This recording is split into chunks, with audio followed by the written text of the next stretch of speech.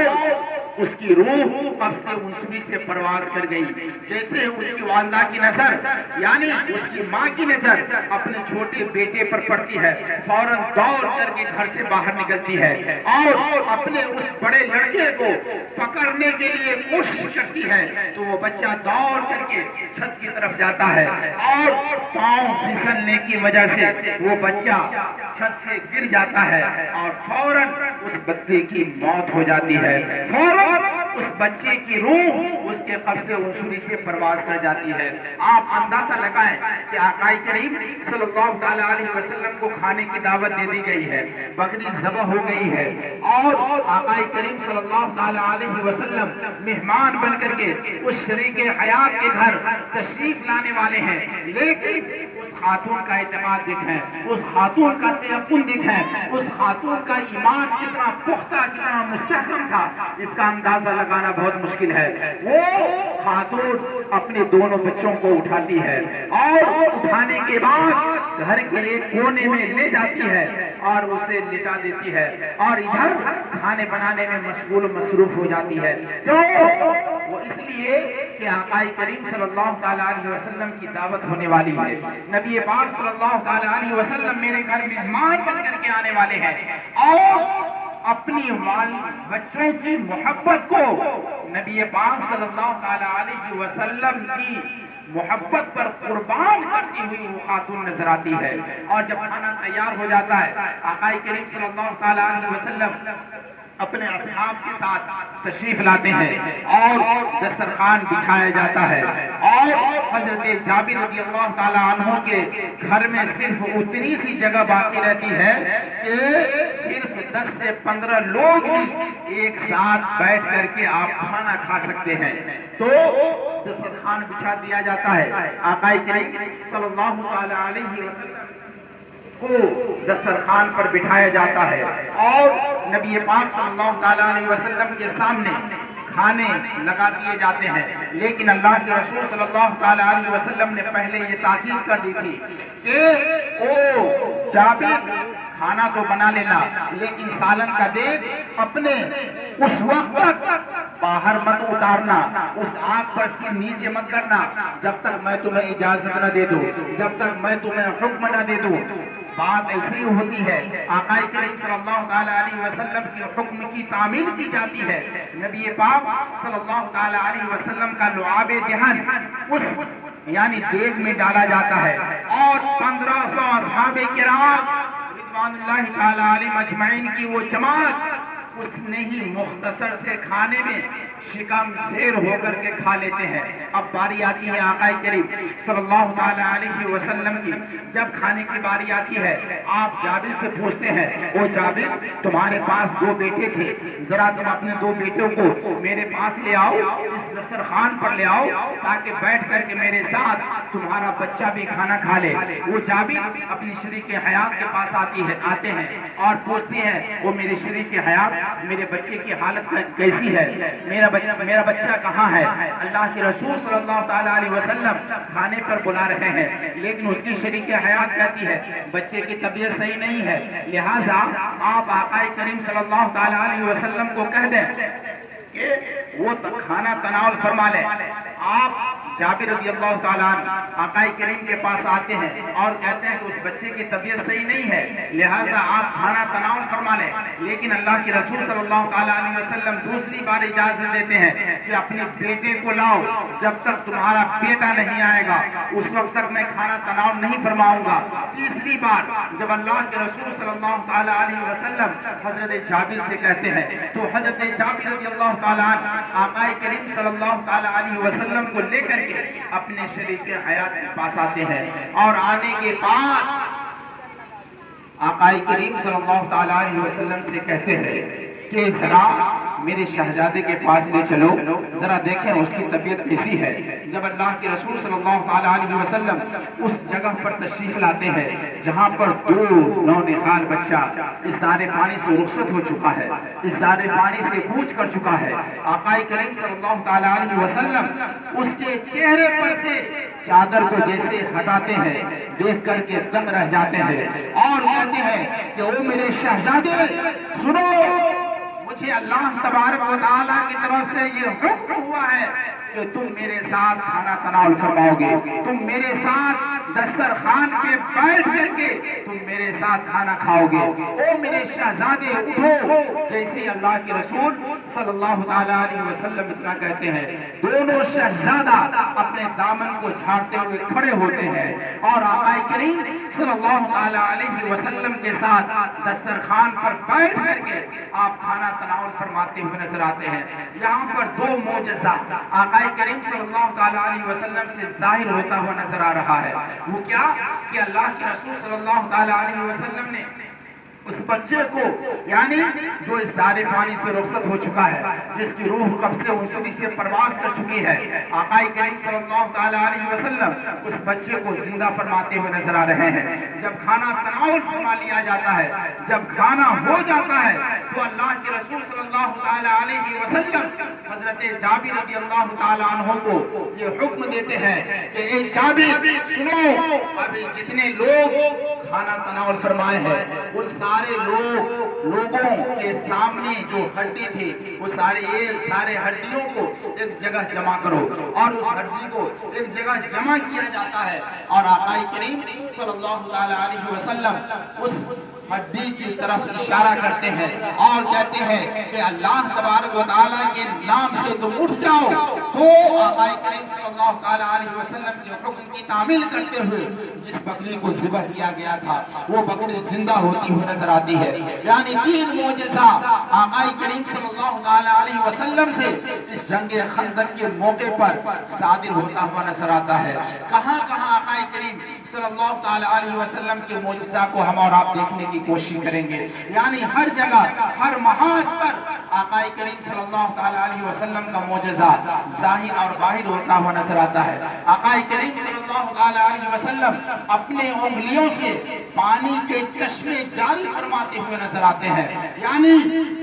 اپنے انگلیوں پانچوں انگلیوں سے اللہ کے رسول صلی اللہ علیہ وسلم پانی کے چشمے جاری فرماتے ہیں. یہ بھی تو معجزہ ہے. آقا کریم صلی اللہ علیہ وسلم سورج کو دوبارہ پچھم سے پلٹاتے ہیں. یہ بھی تو ایک معجزہ ہی ہے. اللہ کے رسول صلی اللہ علیہ وسلم درخت کو اپنے پاس بلا لیتے ہیں. یہ بھی تو معجزہ ہی ہے. آقا کریم صلی اللہ علیہ وسلم کنکروں سے کلمہ پڑھوا لیتے ہیں. یہ بھی تو معجزہ ہی ہے. آپ اندازہ لگائیں ہر محاذ پر ہر موقع پر آقا کریم صلی اللہ علیہ وسلم کی زندگی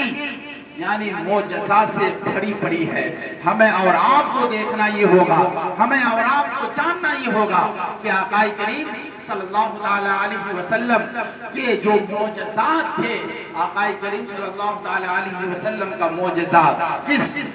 وجہ سے صدور پذیر ہوتا ہوا نظر آ رہا ہے, کس طریقے سے ظاہر اور ظاہر ہوتا ہوا نظر آ رہا ہے. ہمیں اور آپ کو جاننا پڑے گا کہ یہی اللہ کے رسول صلی اللہ علیہ وسلم اس محاذ پر آنے کے بعد, اس روئے زمین پر تشریف لانے کے بعد طرح طرح کے